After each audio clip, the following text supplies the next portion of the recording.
Louvado seja nosso Senhor Jesus Cristo. Nós vamos fazer nosso comentário, Evangelho de São Mateus, 71º encontro, Mateus capítulo 21, do versículo 12 a 22. Ouçamos nossa leitura. Jesus, centro da nova aliança. Jesus entrou no templo e expulsou todos os que vendiam e compravam no templo. Derrubou as mesas dos cambistas e cadeira dos vendedores de pombas. E disse: está nas Escrituras, minha casa será chamada casa de oração. No entanto, vocês fizeram dela uma toca de ladrões. Os cegos e aleijados chegaram perto de Jesus no templo e ele os curou. Os chefes dos sacerdotes e doutores da lei ficaram indignados quando viram as maravilhas que Jesus fazia e as crianças gritando no templo: Hosana ao filho de Davi. Então eles disseram a Jesus: estás ouvindo o que dizem? Jesus respondeu: estou. Vocês nunca leram na Escritura: da boca das crianças e dos que mamam, tiraste um louvor? Jesus então os deixou, saiu da cidade e foi para Betânia, onde passou a noite. Na manhã seguinte, voltando para a cidade, Jesus ficou com fome. Viu uma figueira perto do caminho, foi até lá, mas não achou nada, a não ser folhas. Então Jesus disse à figueira: que você nunca mais dê frutos. E no mesmo instante a figueira secou. Vendo isso, os discípulos ficaram espantados e disseram: como é que secou tão depressa? Jesus respondeu: eu lhes garanto, se vocês não tiverem fé e não duvidarem, vocês farão não só o que eu fiz com a figueira, mas também poderão dizer a esta montanha: levante-se e jogue-se no mar. Isso acontecerá. E tudo que vocês, na oração, pedirem com fé, vocês receberão. Esse é o nosso texto que nós vamos refletir no dia de hoje. Versículo 12. Jesus entrou no templo, expulsou todos os que vendiam e compravam no templo. Derrubou as mesas dos cambistas e as cadeiras dos vendedores de pombas. Diz o texto que Jesus expulsou, ekbalo, expulsou todos. O verbo expulsar faz evocar a reforma do rei Ezequias, quando o templo foi reformado no ano 716 até o ano 687, quando Ezequias foi rei do Judá. Encontramos lá no segundo livro de Crônicas, capítulo 29, versículo 5. O verbo, além de denotar reforma, tem um sentido mais forte. Está ligado à palavra exorcismo. Como vemos em Mateus capítulo 7, versículo 22, capítulo 8, versículo 16 e 31, etc. O ato de Jesus é um exorcismo. Quer significar a unidade existente na época entre o templo e o diabo, como encontramos na segunda tentação de Jesus no alto do templo, Mateus capítulo 4, versículos 5 a 6. Vemos que os líderes do povo judeu, os sacerdotes, fariseus, escribas, saduceus, aparecem em vários momentos se unindo, isto é, formando uma legião contra Jesus. A eles vinham atribuídos o termo mal, esse termo que fazia com que eles se unissem ao diabo. Mateus capítulo 6, versículo 13, capítulo 9, versículo 4, capítulo 12, versículo 34. Tentar vir usado a eles como usados e manipulados pelo diabo. É o diabo que manipula essas autoridades. Mateus capítulo 4, versículo de 1 a 3, capítulo 16, versículo 1, capítulo 19, versículo 3. Os chefes dos sacerdotes se opõem a Jesus desde o início do Evangelho e são aliados ao rei Herodes. O diabo, na tentação, reivindicou o poder sobre todos os impérios do mundo. Mateus capítulo 4, versículo 8. E coloca Herodes, o sumo sacerdote, sob o controle do mal. Os fariseus também se opõem a Jesus, desde o capítulo 3, versículo 7 do Evangelho de Mateus. Assim podemos entender que expulsar sugere que as autoridades religiosas estão sob o controle de Satanás e se opondo ao plano divino anunciado por Jesus. É também um ato de julgamento dos líderes de Israel, infiéis ao templo. Os expulsos vendiam e compravam, corrompendo a santidade do local. Fizeram do templo uma casa de comércio, de enriquecimento, de dinheiro, não um lugar de santidade e de culto. Jesus, nesses versículos, ataca todos que têm o controle econômico do templo, controlado pelos saduceus e sumos sacerdotes, que neste ato cobravam o imposto do templo. As pombas eram sacrifícios dos pobres, que não podiam comprar, aquele que não podia comprar uma ovelha, Levítico capítulo 5, versículo 7, capítulo 12, versículo 8, capítulo 14, versículo 1 e 2, do livro Levítico,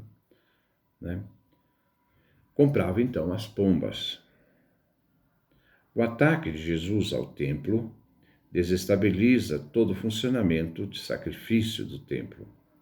Jesus aqui não faz uma reforma, mas exerce um julgamento.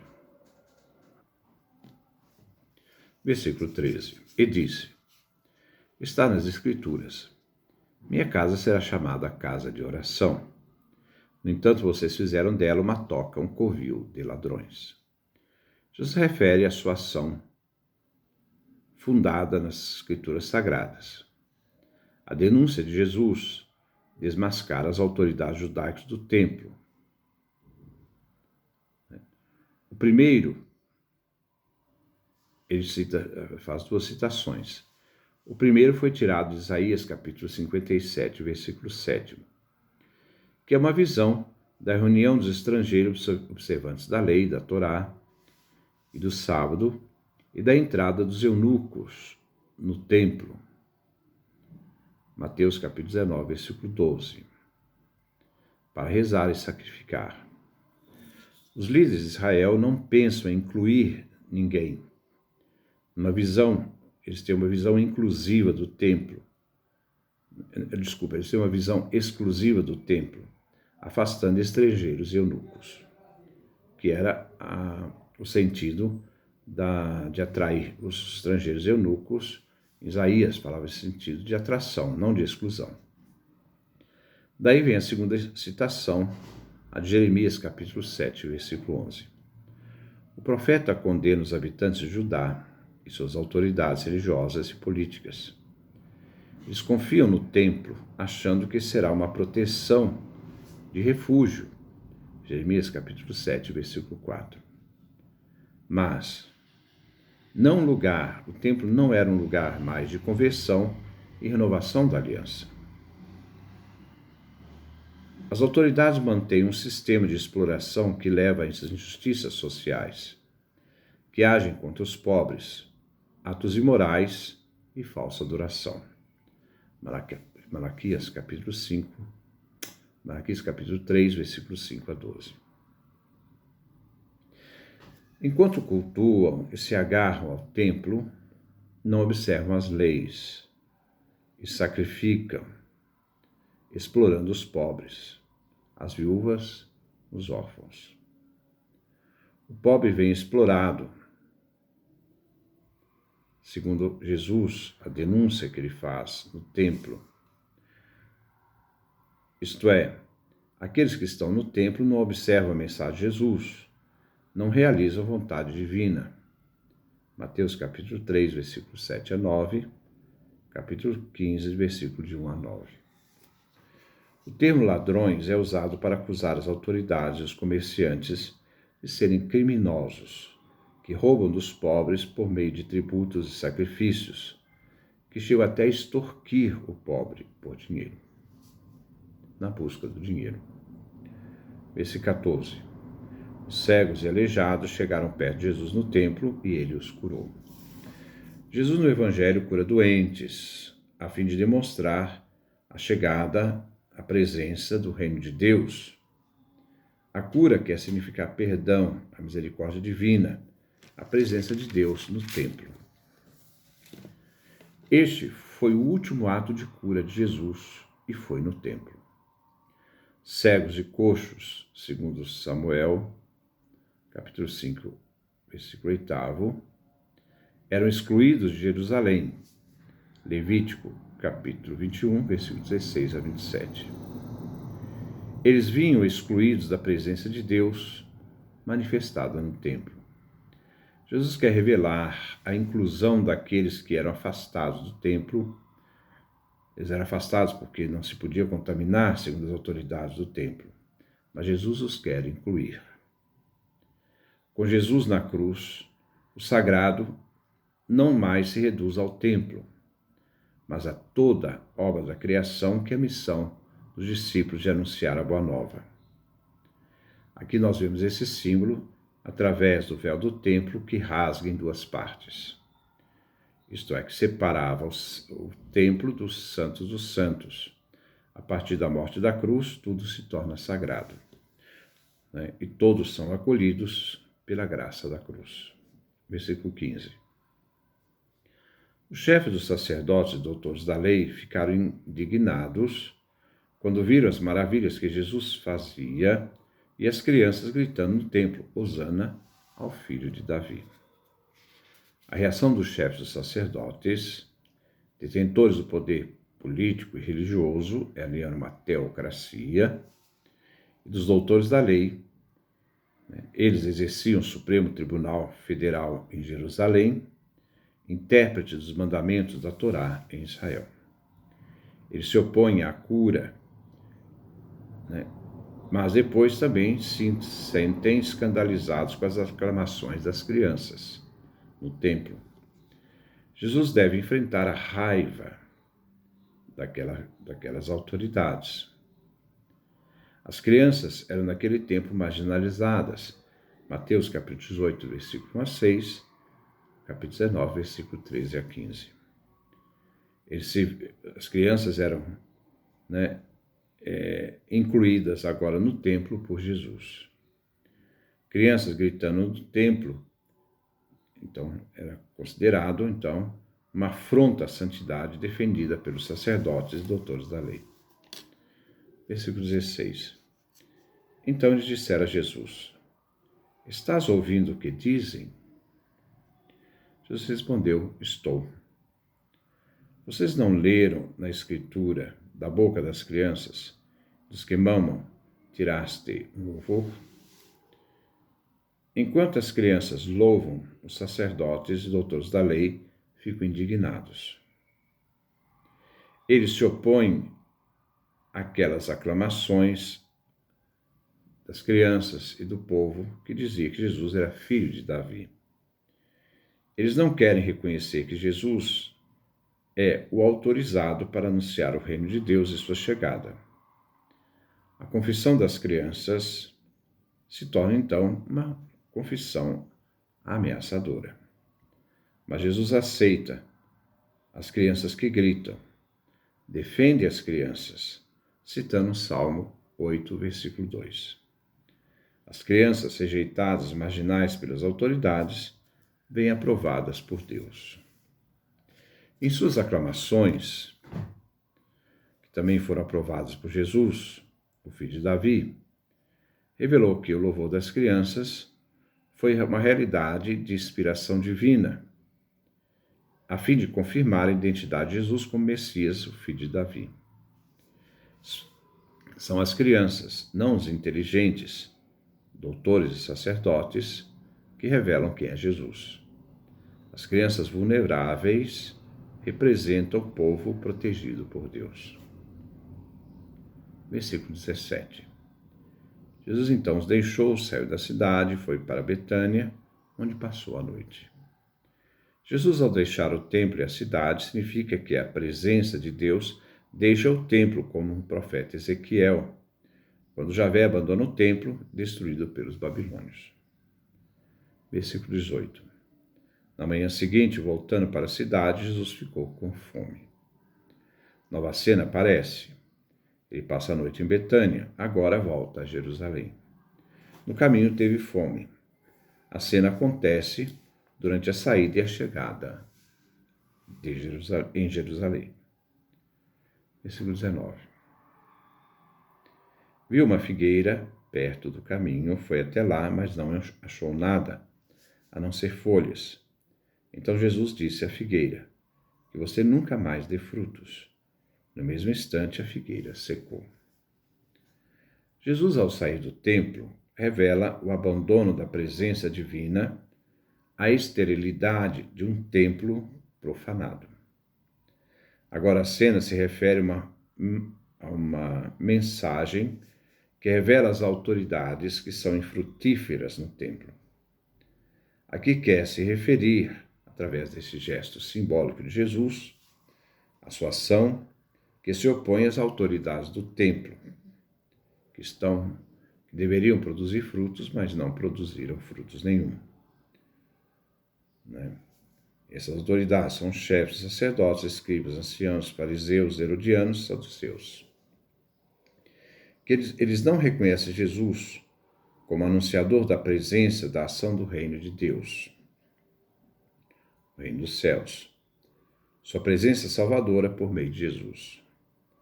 As autoridades não acolhem Jesus, estão ressentidas em razão da purificação que ele fez do templo. E assim não são capazes de reconhecer Jesus como filho de Davi, e que a ele não se deve nenhum louvor. A ausência dos figos refere à vida das autoridades em Jerusalém, que não agradam a Deus, não vivem os mandamentos. Jesus amaldiçoa a figueira. Ele é maior do que o templo, Mateus capítulo 12, versículo 6. E anuncia a morte e a destruição deles, das autoridades, como acontecerá no ano 70, quando Roma irá destruir Jerusalém, o templo de Jerusalém. Ao amaldiçoar a figueira, ela logo murcha. A figueira significa bênçãos divinas. Número capítulo 20, versículo 5, Deuteronômio capítulo 8, versículo 7 a 8. A figueira seca significa o julgamento em razão da incredulidade das autoridades da cidade de Jerusalém, para com Jesus. Jerusalém é a cidade que mata os profetas. Versículo 20. Vendo isso, os discípulos ficaram espantados e disseram: como é que secou tão depressa? Os discípulos reagem à ação de Jesus. Ficam assustados com o que testemunharam. Existem dois grupos opostos: as autoridades infrutíferas e sem fé de um lado, que ressecam, e de outro lado os discípulos perplexos, que perguntam a Jesus o que havia acontecido. Versículo 21.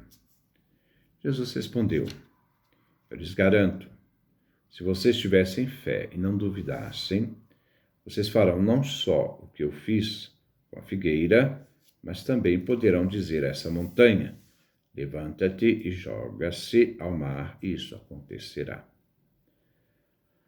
Os discípulos de Jesus, comunidade nascente, é centrada na oração, Mateus capítulo 21, versículo 13. Na fé e no poder vivificante que age gerando vida. O discípulo é chamado a ser um fiel, que se entrega de forma confiante por meio da fé, e assim encontra o poder e o favor divino.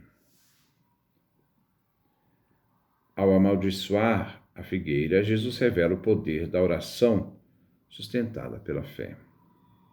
A montanha aqui se refere ao monte do templo, porque o texto diz, né? Se vocês tiverem a fé e não duvidarem, vocês farão não só o que eu fiz com a figueira, mas também poderão dizer a essa montanha. Quem é essa montanha? Esse pronome se refere a quê? A montanha do templo em Jerusalém. Lançar, né, a morte do templo no mar significa o julgamento divino.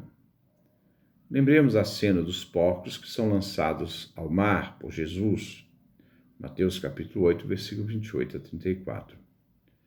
O templo, em razão das autoridades incrédulas, essas autoridades que exploram o pobre, autoridades que defendem as vantagens da elite, eles também seguem o caminho dos porcos que são lançados ao mar. O templo será destruído, secará. Quando, no ano 70, os romanos entram em Jerusalém e destroem o templo. É somente pela fé que se encontra e se abre ao reino dos céus. Convertei-vos e crede no Evangelho. Na boa nova do reino, significa uma abertura para que se possa viver a nova realidade, por meio da mudança de mentalidade, metanoia, conversão, e realizar um mundo novo que só pode ser feito desconstruindo o mundo viciado, tendencioso das autoridades judaicas, e construir agora um mundo sustentado, fundado no reino dos céus. Versículo 22. E tudo o que vocês, na oração, pedirem com fé, vocês receberão. O versículo 21 de Jesus, se tiverem fé e não duvidarem. Deixar a dúvida, porque a dúvida enfraquece a fé. A dúvida tira os pilares da certeza, de uma confiança total, de uma entrega sem reservas a Deus. A oração com fé faz já participar aquele que suplica na oração da graça divina. Mas a grande dificuldade hoje, quando se semeia a dúvida, quando se quer fazer com que as pessoas percam suas referências, o fundamento da vida de fé, nós estamos destruindo não só as pessoas que creem, mas colocando um caminho que se torna uma tortura, porque duvidar é ser torturado. Quando os pilares da fé não se coloca dúvidas, ele sustenta as pessoas em todos os desafios da vida. Ora, nós vemos que a missão na terra dos discípulos é anunciar o reino dos céus. Então, nós não podemos semear dúvidas, nós devemos semear certezas, fundadas no testemunho apostólico da morte e ressurreição de Jesus por nós e para a nossa salvação. Que Deus nos dê a sua graça, a sua bênção, sua face resplandeça sobre nós.